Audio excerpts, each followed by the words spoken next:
वो अच्छे दिनों का राजा कहलाता था। वो घोड़ों की रेस कराता, बाजी लगाता। उसकी अपनी क्रिकेट टीम थी और वो F1 की फर्राटा रेस में भी कार दौड़वाता था। धन और ऐश्वर्य उसकी कनीजें कहलाती थी। उसकी पार्टियों में शराब की नदियां बहती।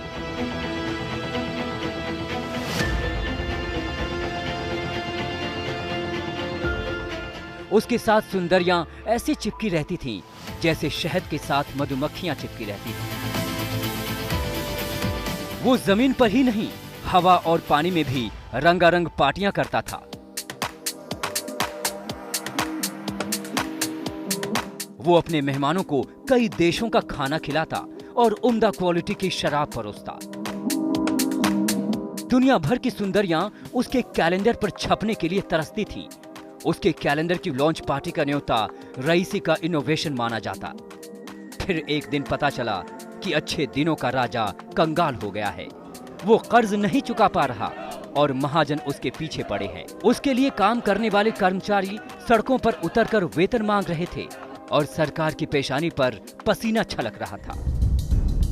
लेकिन इतने पर भी उसकी रईसी में कोई कमी नहीं आई। वो 60 साल का हुआ तो भी उसके ठाठ देखने लायक थे। माथे पर 9,000 करोड़ का कर्ज होने पर भी उसने अपनी बर्थडे पार्टी के लिए स्पेन से सिंगर्स बुलाए और गोवा के अपने विला में सैकड़ों वीआईपी मेहमानों को रंगारंग पार्टी दी।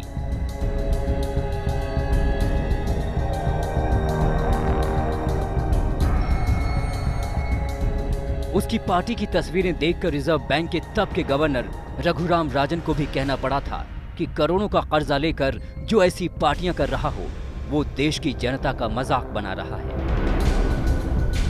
फिर एक दिन वो लापता हो गया। अपना सारा सामान समेटकर उसने कर्ज देने वाले बैंकों को बाय बाय बोल दिया। दावा है कि वो देश के वित्त मंत्री को बताकर निकला था कि वो जा रहा है। उसके नाम से निकला लुकआउट नोटिस भी उसे नहीं रोक पाया और दिल्ली से लंदन पहुंचकर उसने ऐलान किया कि वो अपने घर आ गया है। 2.5 साल से ज्यादा हो चुके हैं। इस ठग ऑफ हिंदुस्तान को वापस भारत लाने की हर मुमकिन कोशिश हो रही है, लेकिन यह ठग कानून के साथ आंख मिचौली खेल रहा है। बैंकों को कंगाल कर गया विजय विट्ठल माल्या अब खुद को किंग ऑफ बैड टाइम्स कहता है, लेकिन ना तो उसके ठाठ कम हुए हैं, ना ही उसकी अय्याशी भरी जिंदगी में कोई फर्क पड़ा है।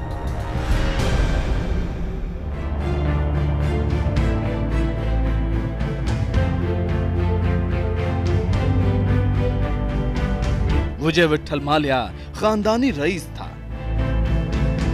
हिंदुस्तान में दारू बनाने वाली सबसे बड़ी कंपनी उसे बपौती में मिली थी, जिसे उसने और कामयाब बनाया। वो ठग कैसे बना और भारतीय बैंकों को चूना लगाकर फरार कैसे हो गया, ये समझने के लिए 13 साल पीछे चलना होगा।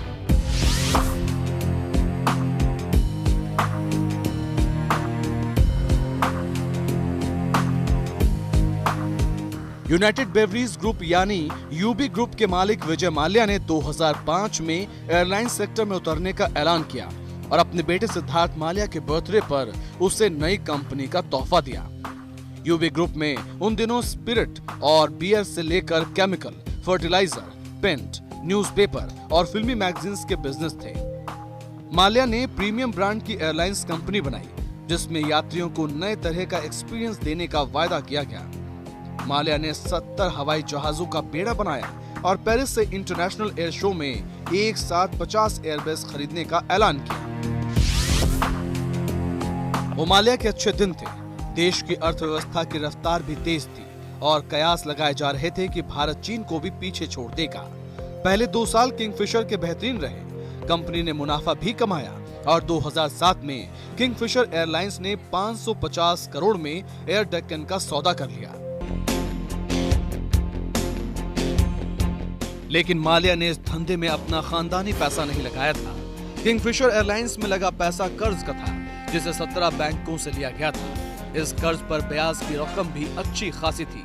खुद माल्या किंगफिशर एयरलाइंस से 33 करोड़ 46 लाख रुपए की सालाना सैलरी लेता था। कंपनी की दूसरी शाख खर्ची भी कम नहीं थी। 2008-2009 की मंदी में हालात बदलने लगे, मुनाफा घाटे में बदल गया और कंपनी कर्जदारों का ब्याज चुकाने में भी नाकाम होने लगी। 2008 में तेल के दाम बढ़ने से किंगफिशर को 934 करोड़ का घाटा हुआ, जिसके लिए कर्ज लिया गया। 2009 आते आते कर्ज बढ़कर 5,665 करोड़ हो गया, जो ब्याज के साथ 7,000 करोड़ को पार कर गया। इस ठग ने आईडीबीआई बैंक को चूना लगाया। उसने किंगफिशर के कर्मचारियों को सैलरी देने और ऑपरेशन जारी रखने के लिए 861 करोड़ रुपए का लोन मांगा। कंपनी के खाते में कुछ नहीं बचा था।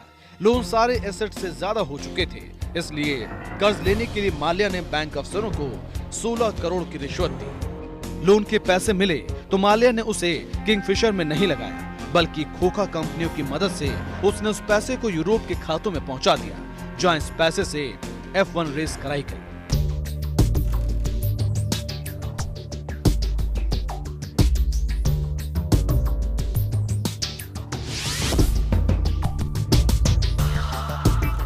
– 2010 में विजय माल्या राज्यसभा के सदस्य बनकर संसद पहुंच गया। उधर किंगफिशर एयरलाइंस के कर्मचारियों ने सैलरी के लिए सड़कों पर उतरना शुरू कर दिया और सरकार के हाथ पैर फूलने लगे। किंगफिशर की डूबती साख से सरकार को अपनी साख पर बट्टा लगता दिखा। कंपनी को बचाने के लिए सरकारी स्तर पर कोशिश हुई। खुद प्रधानमंत्री डॉक्टर मनमोहन सिंह ने ऐलान किया था कि सरकार एविएशन सेक्टर को डूबने नहीं देगी। सरकार और आरबीआई के कहने पर स्टेट बैंक ऑफ इंडिया के नेतृत्व में 17 सरकारी बैंकों ने किंगफिशर एयरलाइंस को दिए गए लोन की रीस्ट्रक्चरिंग की। रीस्ट्रक्चरिंग माने लोन चुकाने की शर्तें और उसका शेड्यूल बदला गया। माल्या ने 4,000 करोड़ का बताकर किंगफिशर का ब्रांड गिरवी रखा। किंगफिशर को बचाने की कोई कोशिश काम नहीं आई। 2011 में किंगफिशर एयरलाइंस का लाइसेंस रद्द हो गया और कंपनी बंद हो गई। तब से कर्ज वसूली की प्रक्रिया चल रही है। माल्या भाग चुका है और बैंकों को किंगफिशर एयरलाइंस को दिए सारे कर्ज एनपीए में डालने पड़े हैं। कर्ज वसूली का आलम यह है कि माल्या ने किंगफिशर के जिस ब्रांड को 4,000 करोड़ रुपए का बताकर लोन लिया था, उससे बैंकों को एक पैसे की भी रिकवरी नहीं हुई। इस ब्रांड की नीलामी के लिए बैंकों ने 330 करोड़ रुपए की रिजर्व प्राइस रखी थी, लेकिन कोई खरीदार नहीं मिला। गोवा में माल्या का किंगफिशर विला 3 बार की नाकाम नीलामी के बाद किसी तरह 73 करोड़ में बिक गया। गोवा में ही बना किंगफिशर हाउस 5 दौर की नीलामी में भी नहीं बिका है। इसे 150 करोड़ का बताकर कर्ज लिया गया था, लेकिन नीलामी में खरीदारों के लाले पड़ गए। किंगफिशर हाउस की रिजर्व कीमत 5 बार कम हो चुकी है, लेकिन कोई खरीदार नहीं मिल रहा। सरकारी एजेंसियों का दावा है कि इस ठग की 9,000 करोड़ से ज्यादा की संपत्ति उसके कब्जे में है, लेकिन उन संपत्तियों को नीलाम करने की प्रक्रिया इतनी जटिल है और कानूनी दांव पेच इतने ज्यादा हैं कि बैंकों को कुछ भी मिलता हुआ दिख नहीं रहा है।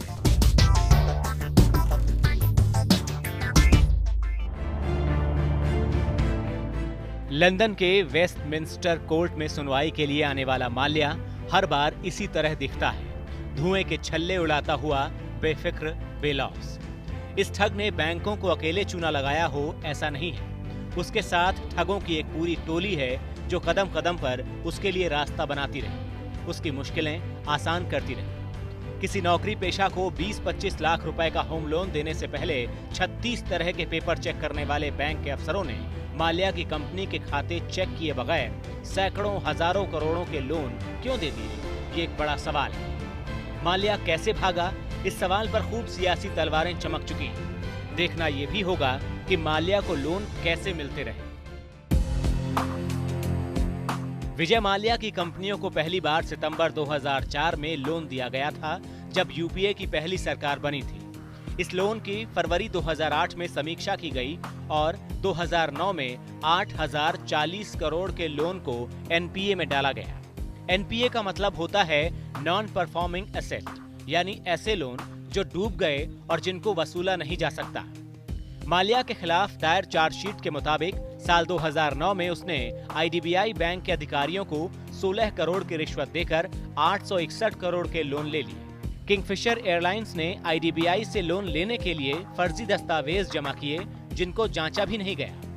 861 करोड़ के लोन को माल्या ने किंगफिशर में नहीं लगाया, बल्कि फर्जी कंपनियों के जरिए उसे यूरोप के खातों में ट्रांसफर कर दिया। साल 2010 में मनमोहन सिंह की सरकार ने विजय माल्या के लोन को रीस्ट्रक्चर करके उसे सहूलियतें भी दी, लेकिन माल्या ने एक पैसे नहीं चुकाए। Well, private sector airlines have to be managed efficiently, but if they do get into difficulties, we have to find ways and means to help them to get out of the process. जिन दिनों Kingfisher के कर्मचारी अपनी salary के लिए सड़क पर थे और बैंकों के अफसर लोन वसूलने के लिए कोर्ट के चक्कर लगा रहे थे, उन दिनों भी माल्या पार्टियां करने में व्यस्त था। वो आईपीएल में अपनी टीम को चीयर करता, नाइट पार्टीज करता और संसद सत्र के दिनों में सांसद बनकर सत्ता के गलियारों में घूमता। हिंदुस्तान के इस ठग का लंदन भाग जाने की कहानी भी कम चौंकाने वाली नहीं है। लोन डिफॉल्ट केस में 3 मार्च 2016 को सुप्रीम कोर्ट में सुनवाई थी। 1 मार्च 2016 को माल्या संसद भवन में दिखा था। माल्या के नाम लुकआउट नोटिस जारी था और सारे एयरपोर्ट सतर्क थे, लेकिन 3 मार्च 2016 को तत्कालीन अटॉर्नी जनरल ने सुप्रीम कोर्ट को बताया कि माल्या एक दिन पहले ही यानी 2 मार्च 2016 को ही देश छोड़कर जा चुका है। विजय माल्या ने अपनी महिला मित्र के साथ जेट एयरवेज की लंदन जाने वाली फ्लाइट 9W122 पकड़ी थी। कहा जाता है कि वो 55 सूटकेस के साथ लंदन गया था। Malia was able to leave because the lookout notice in his name originally issued by CBI said that he should be stopped from going abroad, and subsequently on 24th October 2015 it was diluted to say it should only be reported that he has left abroad. 9,000 crore रुपए से ज्यादा का कर्ज लेकर घी P रहा Vijay Mallya lookout notice होने के बाद भी 55 सूटकेस लेकर कैसे लंदन भाग गया, ये भी कम हैरानी की बात नहीं। आज तक इस बारे में आधिकारिक जानकारी सामने नहीं आई है, लेकिन इतना जरूर है कि विजय माल्या ने अपने पावरफुल कॉन्टैक्ट्स के जरिए सिस्टम में वो जुगाड़ बना लिया था जिससे वो लंदन निकल सके। सीबीआई ने ब्यूरो ऑफ इमिग्रेशन को 16 अक्टूबर 2015 को लुकआउट नोटिस जारी किया था। ऐसा लुकआउट नोटिस होने पर भी किसी भी इमिग्रेशन काउंटर पर पहुंचते ही पूछताछ और हिरासत हो सकती है, लेकिन करीब 1 महीने बाद 24 नवंबर 2015 को इस लुकआउट नोटिस में संशोधन कर दिया गया। नए लुकआउट नोटिस के मुताबिक इमिग्रेशन अधिकारियों को माल्या के बारे में सीबीआई को सिर्फ सूचना देनी थी, यानी सिर्फ सीबीआई को ये बताना था कि माल्या कहां जा रहा है। उस वक्त सीबीआई के डायरेक्टर अनिल सिन्हा थे, जो दिसंबर 2016 में रिटायर हुए। लुकआउट नोटिस में बदलाव के बाद माल्या विदेश आता जाता रहा। लंदन भागने से पहले वो 2 बार विदेश गया और वापस आया। 1 दिसंबर 2015 को वो विदेश गया और 7 दिसंबर 2015 को लौट आया। 23 दिसंबर 2015 को वो फिर विदेश गया और 2 फरवरी 2016 को लौट आया, लेकिन 2 मार्च 2016 को वो देश छोड़कर गया तो आज तक नहीं लौटा। भारत भेजे जाने के डर से माल्या कई तरकीबें अपना चुका है। वो लंदन में महंगे वकील हायर करके मुकदमा लड़ रहा है। मुकदमा लड़ने के लिए भी वो ब्रिटेन की सरकार से ये कहकर पैसे लेता है कि उसकी संपत्ति सीज की है और उसे न्याय पाने के हक से बेदखल नहीं किया जा सकता।